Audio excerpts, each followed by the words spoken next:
Hello, everybody, and happy BioWary. Today we have a very special treat for you. My friend Jim and I sat down and talked to Mark Darrah. Mark Darrah is known as the executive producer of games like Dragon Age Origins, Dragon Age 2, Dragon Age Inquisition, and the project director of Sonic the Dark Brotherhood, which I'm so sorry, Matt, we didn't have a chance to get to. It's the one thing he asked of us of this interview, and we ran out of time. But please enjoy this chat with Mark about the Dragon Age series and the state of gaming today. It was very interesting, very fun, and we want to take this opportunity right now at the very top of the show to thank him so much for joining us. Enjoy! Well, hi, Mark. Thank you so much for joining us. Yeah, it's nice to be here. So I'm going to start out super basic, and I hope you don't mind. Can you talk to us a little bit about what an executive producer does? So executive producer is a role that probably has as many definitions as there are executive producer. Mm-hmm.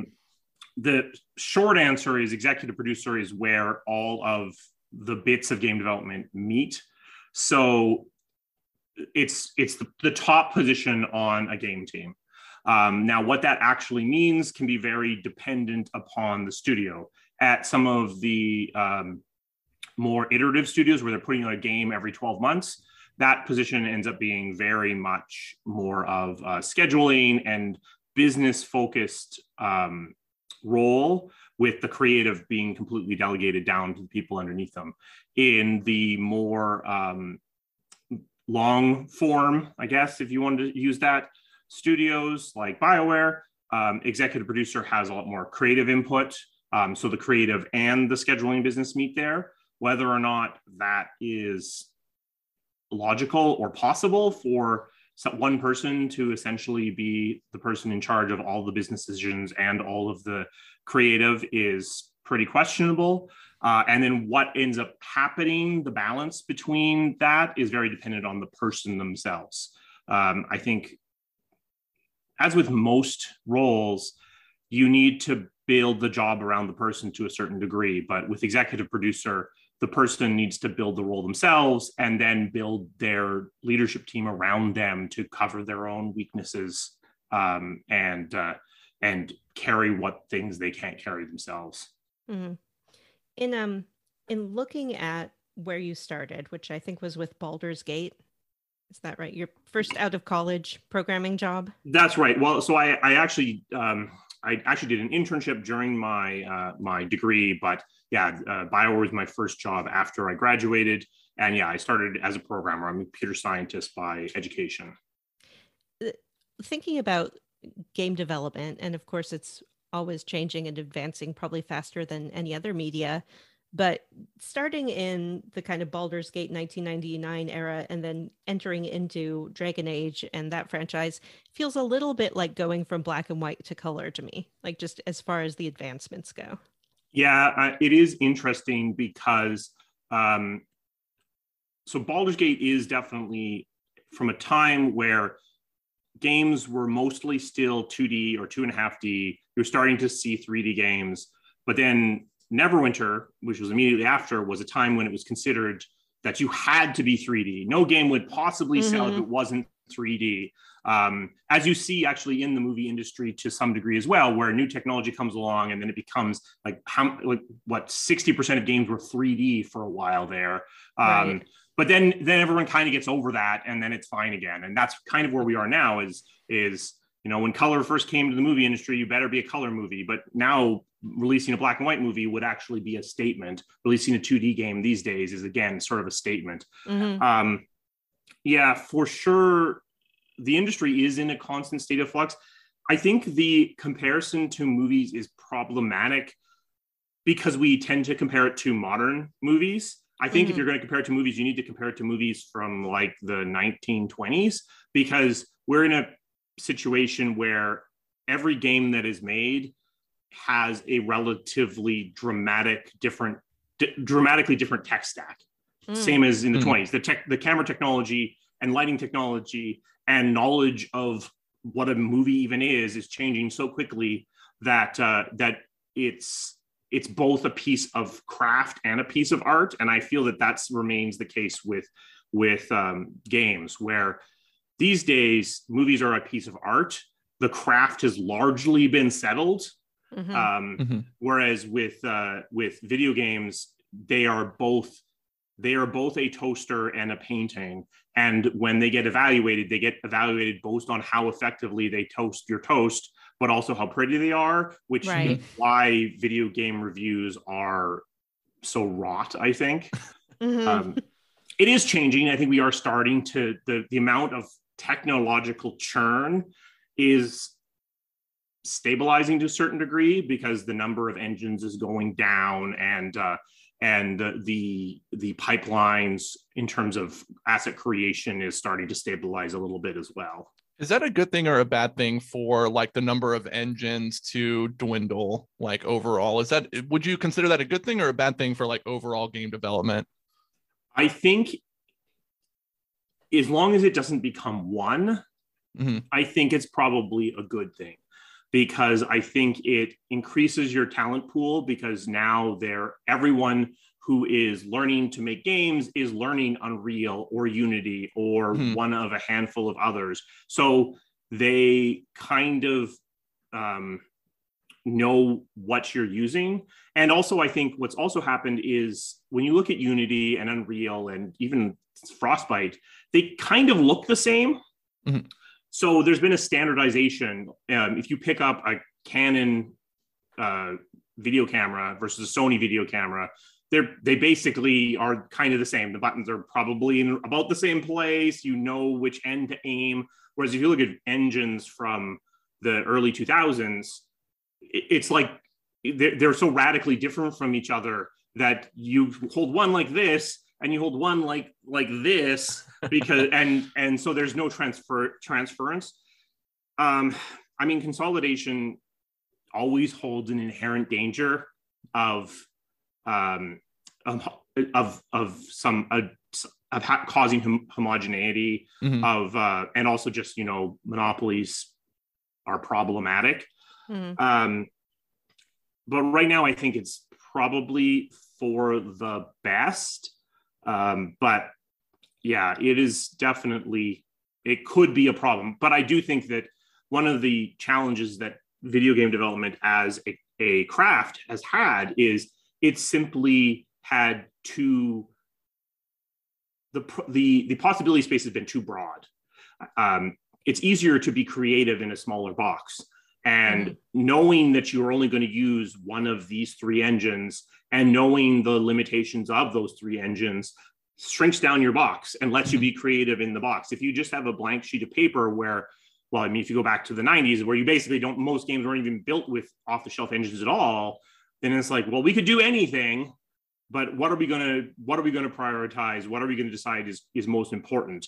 By kind of answering some of those questions, I think you move the process forward. And I think for indie devs, I think it actually is going to help, because it gets them started faster. It's kind of an exciting time with the introduction of mobile games and downloadable content for indie developers. It feels like we're getting back to that. I always cite the Sierra era of two people in a garage being able to make a successful game. Yeah, I mean, I think we have a discoverability problem. The Steam queue has 15,000 games on it, and mobile is actually 100 times worth, with I think more than 1 million games on the App Store. So that's troublesome, because it means that if you make a game in a garage and it's amazing, it might do amazing, but it might just be hidden in this pile forever. But yeah, I feel the same thing as you, where I think that more and more people are gaming, which I think brings the audience up large enough that if I make a game that's very specific, I make a game that's really appealing to people who knit, we now have enough people who knit who are gamers that game can potentially find an audience. 10 years ago, that wasn't necessarily the case. Yeah, I tend to be an advocate of a very broad definition of gamer. You know, it's like my mom plays mobile games. Right. My everyone I know plays mobile games. I think that there's a tendency to kind of dismiss anything that's not a AAA game as being, oh, not, a quote unquote real gamer. But I absolutely would not. And I think that there is, I do think that the current business models that predominate on mobile do mean that moving someone who's a mobile only gamer into the HD space is it's a big ask.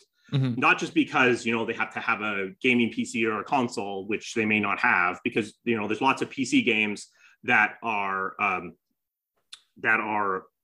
much more complicated than a lot of mobile games and don't require a gaming PC, but also just because I didn't pay anything, or I probably did, but I didn't pay anything up front for this mobile title. I imagine a world where we crack premium mobile and figure out how we can have experiences on mobile that are designed around their storytelling or designed around their gameplay, as opposed to mostly being designed around their monetization model. And there are a few, but it's been a difficult nut to crack for sure. I could probably go on about like the current state of the world all day, but I do want to talk about Dragon Age 2, since that's what we're playing now.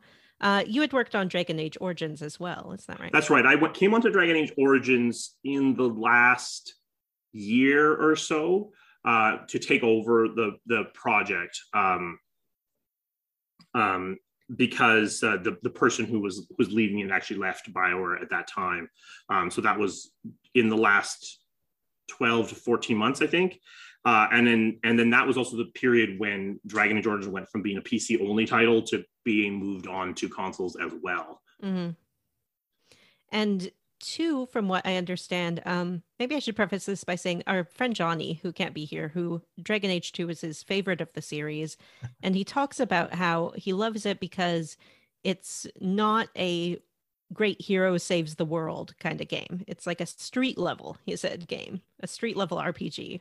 Yeah, but that was a little bit by necessity, right? For sure. And I mean, Dragon Age 2 was made very quickly. So right around when Dragon Age Origins was shipping, Knights of the Old Republic, or Star Wars: The Old Republic, the MMO, was slipping. It slipped like a whole year right around that period of time. We were freshly owned by EA, and we needed to sort of fill that hole. So BioWare leadership was looking for something to kind of fill that revenue hole. So I've kind of gone back and forth with David Gator on this, and I think this is the story. I think so. We were working on Awakening. So Awakening has largely been written, but it's not done. This is like December of 2009. But it's it is done because it's done in the summer sometimes. It's basically done. It's not in a box, but it's basically done. And we had started working on another expansion pack for Dragon Age Origins. So that's going on over on the side there, kind of even outside of my view. Very preliminary kind of exploratory stuff, a little bit of story. And then SWTOR moves and they need a Band-Aid. And it's like, okay, well, I mean, this team is in the middle of DLC, so it's kind of firing on all cylinders. Maybe we can do something and pivot and ship another Dragon Age in a year. Originally, so it's like right before Christmas, me and the core leadership of Dragon Age get together and say like, okay, yeah, we can totally do that. I don't even know that we tell the team until we get back from Christmas break. I can't remember. We get back from Christmas break and we're like, okay, go, bang, shoot the starter pistol, basically start a sprint to make a game in 12 months. Originally, I think it was supposed to ship in November of 2010. but I think that was just some words we said, because I don't think anyone ever believed that. And then, so it ships in March of 2011 to get into fiscal year, because, you know, accounting is weird. And so, yeah, it's done super fast, done in like 14 months, start to end. For some reason, we decided we should change the art direction on that game, as opposed to just using all the assets we already had. I don't know why we decided that, but we did. And yeah, that game was made super fast. Unfortunately, by being called Dragon Age 2, I think it kind of set the expectation bar in a funny place. I wish we'd call it Dragon Age Exodus. I think that would have helped. But yeah, it is actually, I think it's the project I'm most proud of, because the team had a very clear goal from the very first second of that project, always was moving towards that goal. And we never really had time to get lost in the weeds. Sometimes we're shipping first drafts of things, but yeah. That pressure can really help. From my limited experience, I used to work in theater. So it's like when you have an opening night and you have to get something together, I think it can be helpful sometimes to not go off on tangents or imagine what could be. Absolutely. And that's exactly why, as you said, it's a much more street level, because we needed to be able to do it with less environments. We needed to be able to do it with less creatures. We needed to basically be able to draw a really tight box around around what the game was going to be. Were you aware of what the reaction had been in the fan community to Origins when you started on Dragon Age 2, or was it a little too close together? Yeah. So I think we knew it was doing pretty well, because it had been out for at least a month by the time we were really starting. But I don't think the reaction was really that from the inside at the time. I don't think the reaction looked that much different than the reaction to previous BioWare games. I think it's only in reaction to Dragon Age 2 that the reaction to Dragon Age Origins becomes more clear, because I think in the launch period of Dragon Age Origins, it's, hey, it's another BioWare game. It's not held in comparison with Mass Effect, even though it's a very different game. They're just kind of held up as similar things. In fact, if anything, Mass Effect is held up as the better of the two. It's only with Dragon Age 2 that moves away from the more tactical aspects, moves somewhat away from the more grimdark themes, that then people start to elevate those aspects of Dragon Age Origins to be things that they felt were intrinsic to the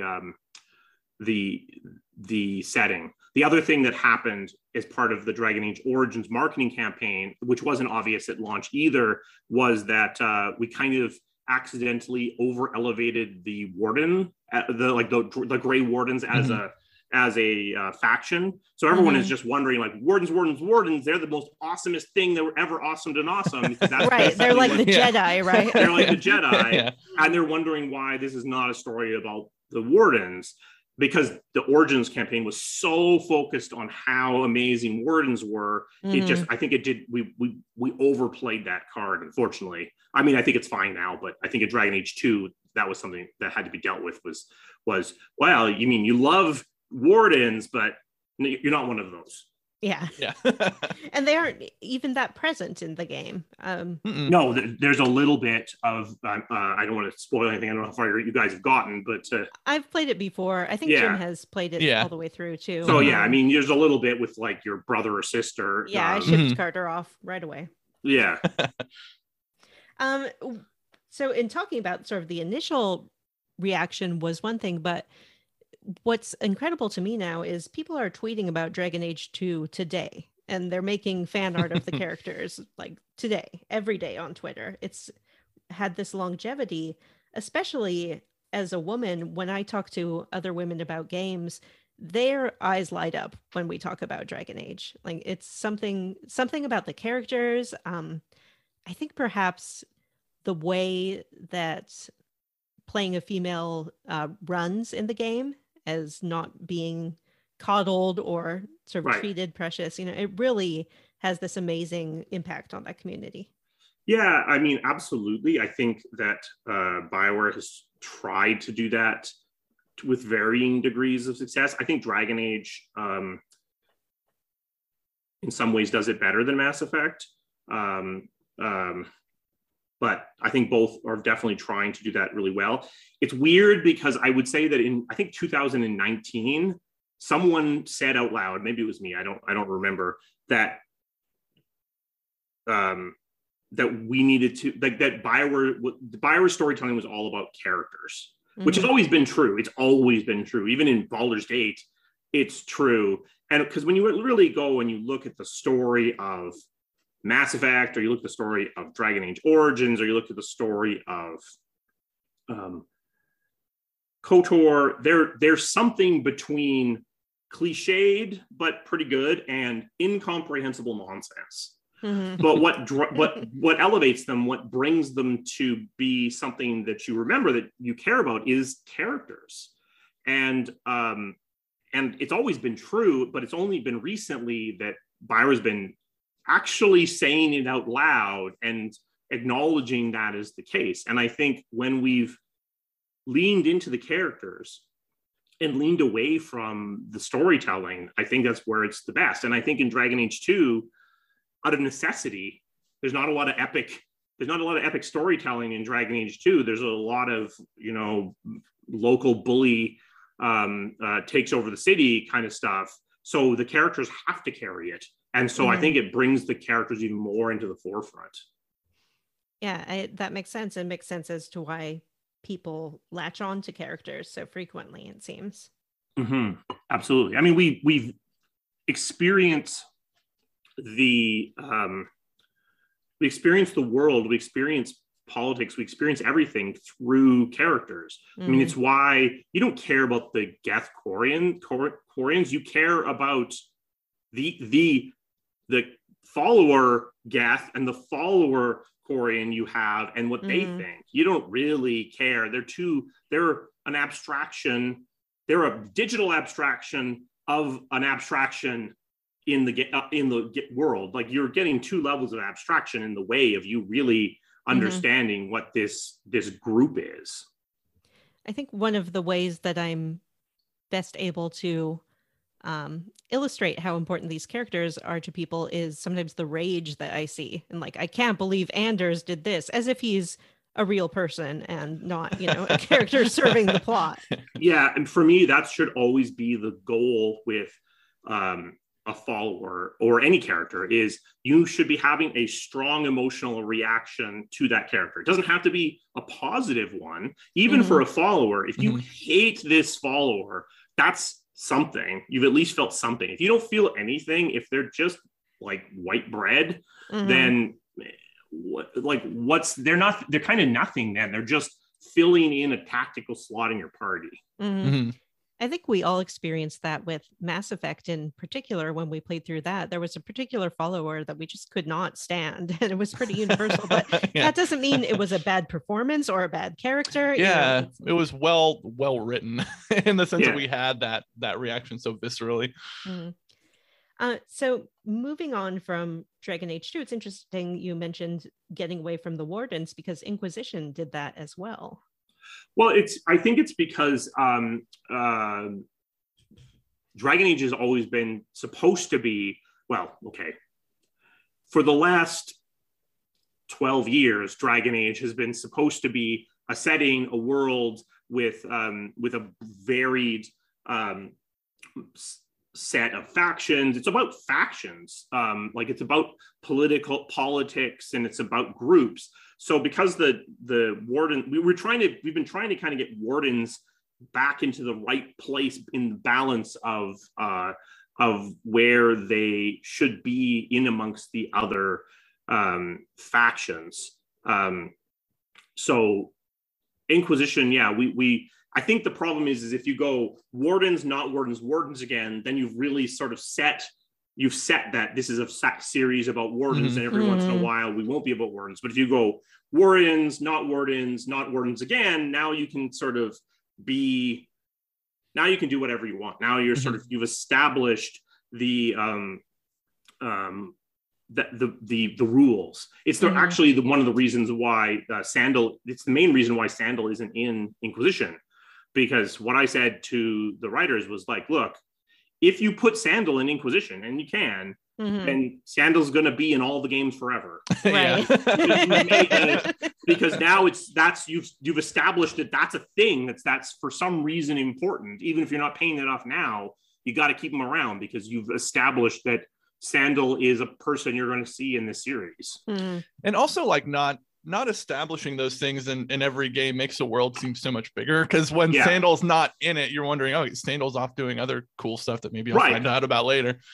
Exactly. So you can bring Sandal back if you need to. The other thing that Inquisition was trying to do is the Dragon Age world has a lot of different magical sources. It's kind of very confusing. It's like, does everything come from the Fade? Are undead? Are they what are undead? Are they possessed by demons? But then what is a ghoul? Is that it's because some things were kind of just one-offs. When you try to tie them as you go along and you start trying to tie that into a meta philosophy of what's going on in like a metaphysics of what's going on in the magical system, you realize that it doesn't actually work. So Inquisition was starting the process of untangling some of that, tying some threads together that could be tied together, severing some threads that didn't need to be together. Because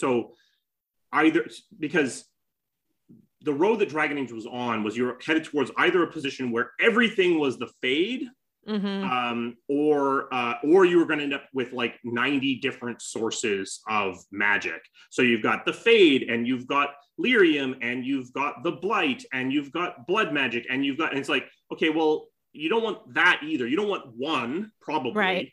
And you don't want 50.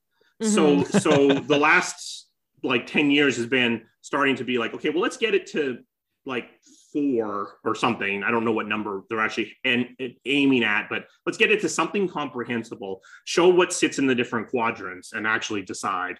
So it just had a lot of metaphysical lifting to do in the background of that game. It feels like the same thing you were describing with the restrictions of an engine kind of helping you make choices, the restrictions of the world and what is possible and what isn't in a fantasy world helps you make choices and tell stories. Yeah, absolutely. I think you either need to go, like Brandon Sanderson, I'm going to lay out the rules of my world very clearly. And part of the interest of reading this is that I'm going to stay with my rules, and I'm going to reveal the rules as we go, and it's going to fit within this mechanics. Or you just need to it's like, where does it come from? It comes from magic. What's magic? It's magic. And there are no rules, and you do whatever you need to do. And then you just kind of, your only rule is some sort of power balancing rule of, yes, you can't blow up a planet, but you just sort of decide what you can and cannot do, but you don't worry about why and where it's coming from. But Dragon Age had kind of already let that horse out of the barn in terms of why. So you have to then you have to have rules.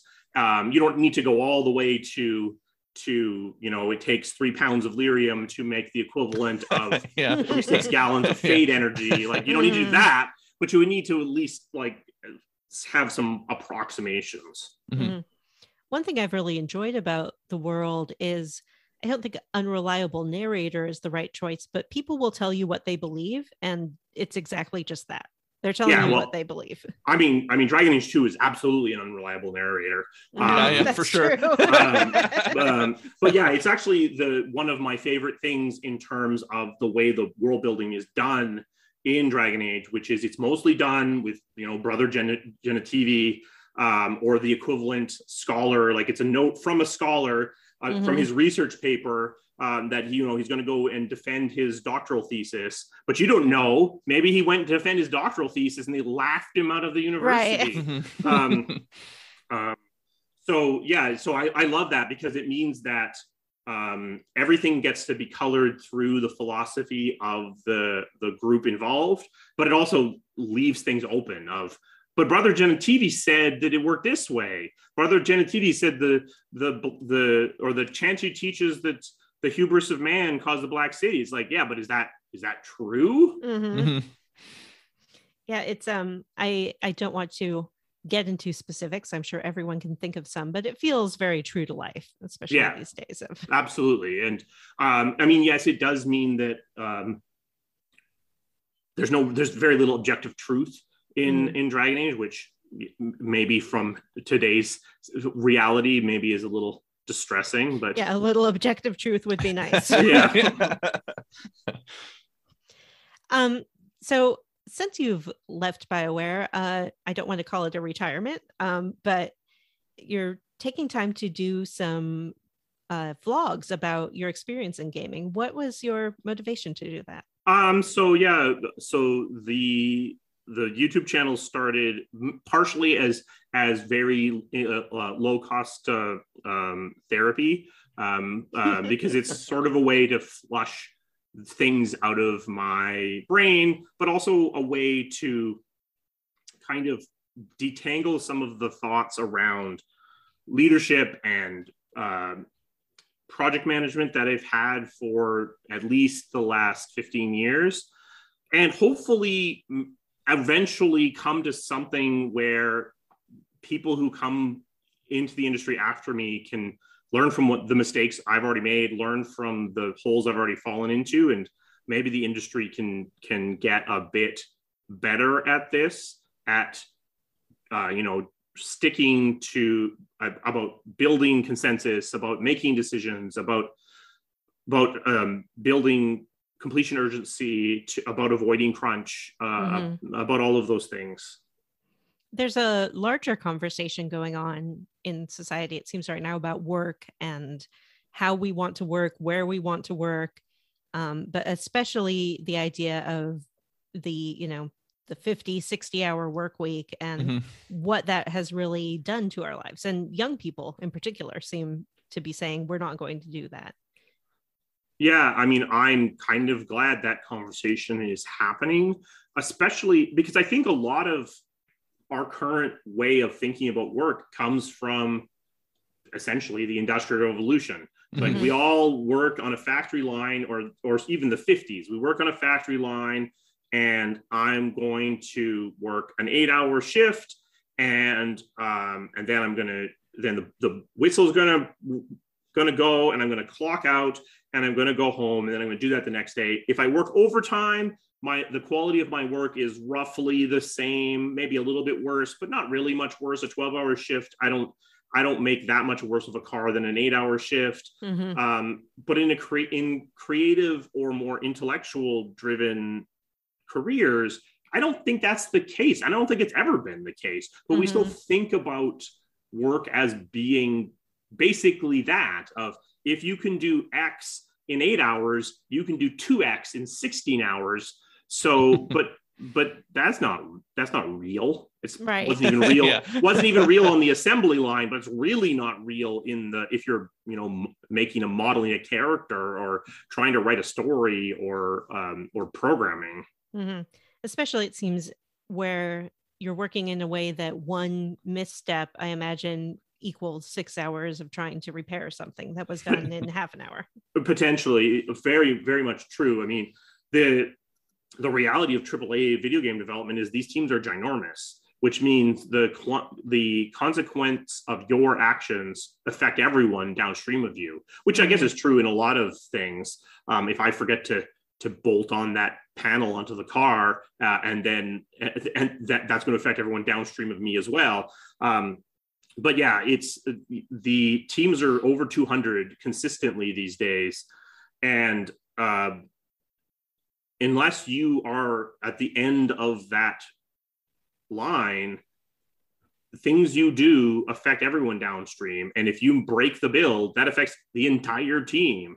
If you break something and it doesn't get discovered for 2 weeks, it's usually a lot harder to find and fix a bug than it is after it's been in the code for a while than it is to find and fix it beforehand.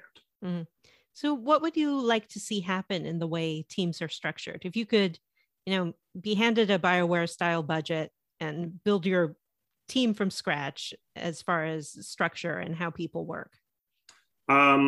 So I do like feature pods where, teams are built, multidisciplinary teams are built around player facing features. Mm-hmm. It's not the way that most people think about working because, I'm an artist. I want to be around other artists. But I do think it shortens communication lines immensely. I do wonder if I do see some studios, big studios that work with relatively small core teams, under 80, say, mm-hmm. and then essentially outsource or insource the majority of the game. So it's not that there are artists and there are designers and there are programmers, there are writers and audio engineers in that core team. They make essentially a tiny version of the game. And then you bring on other teams around that to make the full-size game.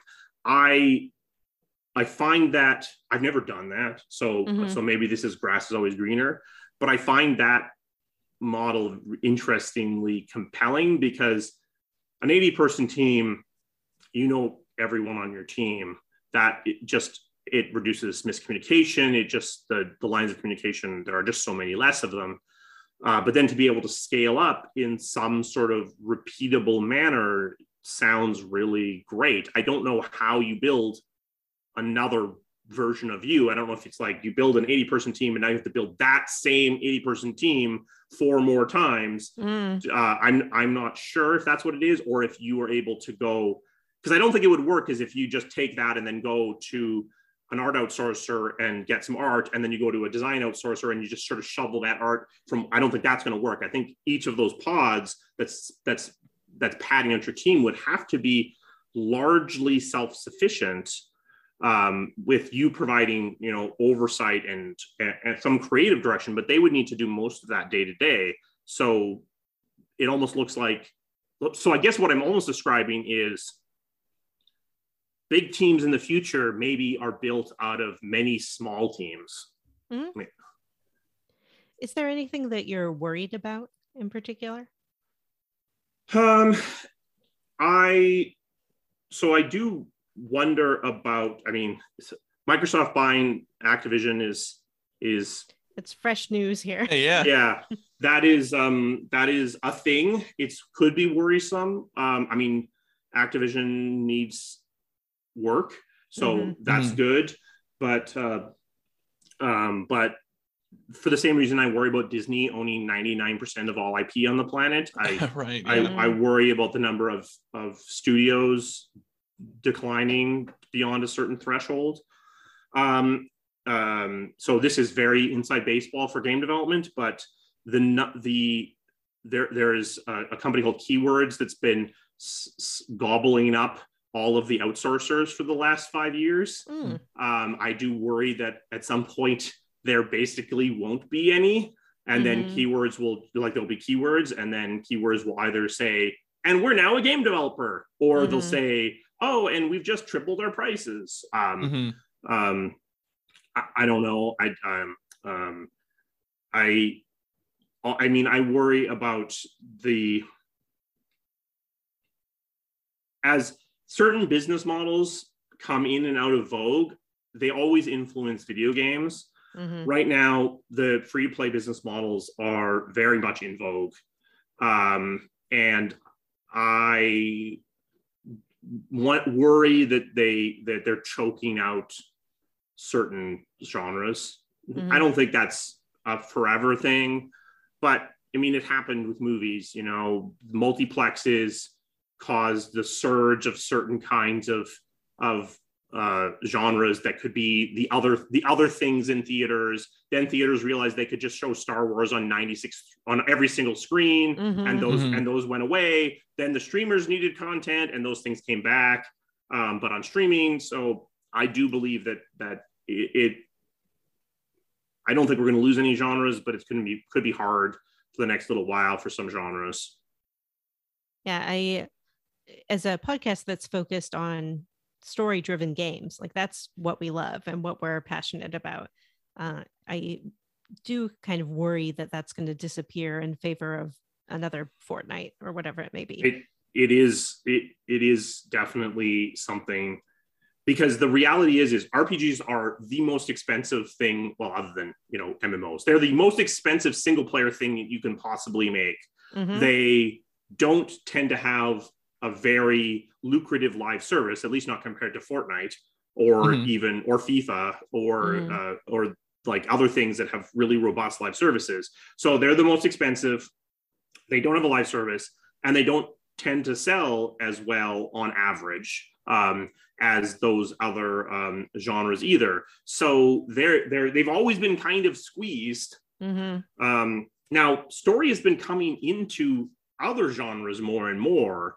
Well, except that maybe shooters have decided they don't need them anymore. But That's true. I just played Deathloop myself, and that was this very interesting way of nonlinear storytelling and storytelling by discovery, which I think that games are really the only genre that you can do that in. It's like you can choose how much you're going to read or not, or where you're going to go or not.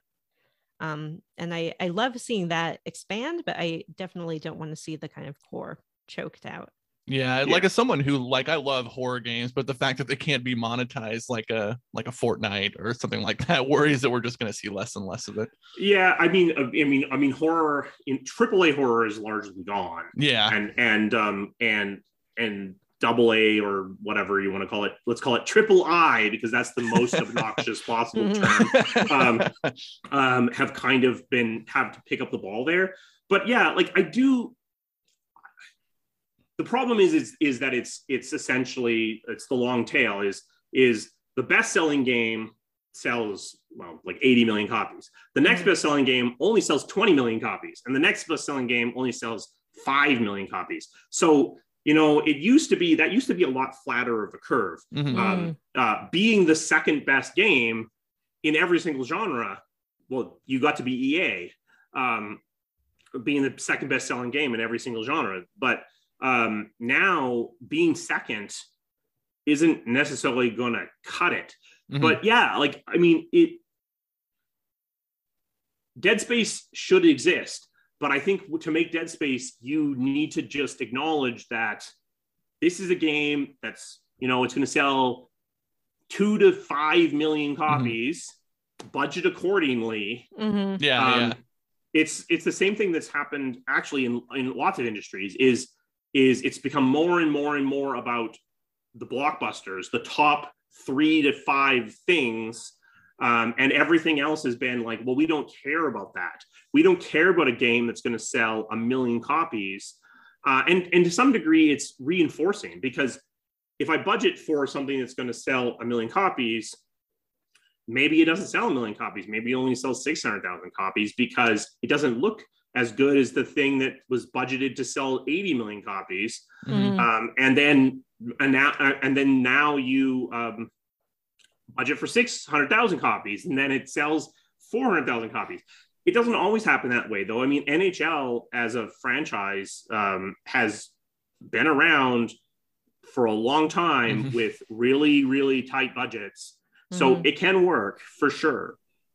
Yeah. And well, at the same time, there's certainly no guarantee that a AAA game is going to make back its budget. So very true. Yeah. I mean, we're not the one thing that movies have that video games haven't figured out is a lot of ways to make money. You take your movie and you go into theaters, and then you take that and you sell it back into the discount theaters, and then you take that and you put it on premium streaming pay-per-view, and then you take that and then you sell it into the DVD market or sell it into streaming. Like, it's like, and then after all of that, you sell it onto a cable service and they show it with ads. I mean, so you get 5 tries to make back your budget. Video games, maybe we've managed to get up to 2 because we're now getting streaming services coming into being. But for the longest time was like, you sold it or you lost money. it feels like the audience is very, and I hesitate to, point fingers, but I think about Cyberpunk Right. recently. Once the audience has sort of made a decision about your product, then that's its reputation. And I've played Cyberpunk. It was fine, it ran and everything. It's very true. I mean, that's Dragon Age 2, that's Mass Effect Andromeda, that's Cyberpunk. It's like the story became, there's something wrong with this game. Everyone moved on to something else. And maybe there's just so much fighting for attention right now, but people didn't circle back. Like Dragon Age 2, which has now been out for more than 10 years, didn't eventually sell 6 million copies or 10 million copies. It sold what it sold, and it sells a trickle, but it's not like people were like, okay, I heard it's not very good, I'll wait until it's $10 and buy it. People didn't do that. People didn't do that with Andromeda. People won't do that with Cyberpunk. They, even though Andromeda and Cyberpunk were like way better very shortly after their launch. Yeah. I wonder if the availability of these games on platforms like Game Pass is going to give them a second look, just because it's the barrier for entry is so much lower. I think it will. I think that's a very good point. I think that, you were really excited about Cyberpunk, then you heard it wasn't very good, so you didn't buy it. Oh, wait, there it is on Game Pass. Well, I mean, it's costing me nothing. I'm already paying for Game Pass. Why don't I give it a shot? Like, I do think you will definitely see some of that for sure. And then depending on exactly how monetization, like how those studios are making money on which is, I think, still an open question. That could potentially, start to fill in. And then the narrative changed, and the narrative changed on Dragon Age 2. Like it's the game that has become, it's the Dragon Age that's very fashionable to like. And interestingly, unlike Cyberpunk or Andromeda, that game hasn't changed. Like it's not like right. we patched that game to make it better. It's the same game it was at launch, basically. Yeah. I'll admit that I've had a very different experience playing it now 10 years later than I did when it first came out. And I think that part of it was what you talked about with the Dragon Age 2. I so fell in love with the Origins characters, and then I start the game and I'm like, well, where's Wynn? Where's Alistair? Where are my friends? Yeah, well, I do think that that's really one of the reasons why Dragon Age 2, like as a name with the 2, was such a huge mistake, because you're already asking a lot from your players to say, you just played this game with all this stuff you really liked. Forget all that. Brand new characters, brand new you, brand new place, brand new everything. It's not that Dragon Age is the only franchise to do that. But you're asking for quite a bit to do that, because it's like, people love that they get to take Shepard through 3 games. But it does eventually paint you into a corner. Whereas, Dragon Age made the very conscious decisions, like, well, we're not gonna paint ourselves into that corner. It's like, that person's story is done, new story, new people. Let's untangle the quantum mass by bringing across only a percentage of the characters, of the situations from the last one. Is that why Inquisition wasn't called Dragon Age 3? So Dragon Age 2 is called Dragon Age 2 because an executive said it would basically cure cancer. That executive wasn't at the company anymore when Inquisition came out, but it was largely called that because of that. The subtitle was seen as a positive then, as opposed to being seen as a negative in the case of Dragon Age 2. But also, I think as well, pattern matching. The one with the subtitles sold better than the one with the numbers, so it must be that subtitles are better. It's like, so. It's amazing the conclusions that people can jump to. Well, I don't want to take up too much of your time, but can you tell our listeners where they can find your YouTube if they're interested? Yeah, so my YouTube channel is Old Game Dev Advice. And if you want to check out things that are related to the intricacies of video game development, but also I think things that are useful for understanding the industry, even for the novice, give it a look. Anything else you want to plug? Nope, I'm great. All right. Well, I'm glad that you're enjoying your time off, but I certainly hope that we will hear from you again eventually as far as product. I suspect you will, yes. All right. Thank you so much for joining us, Mark. Okay, thank you so much. Absolutely. Thank you.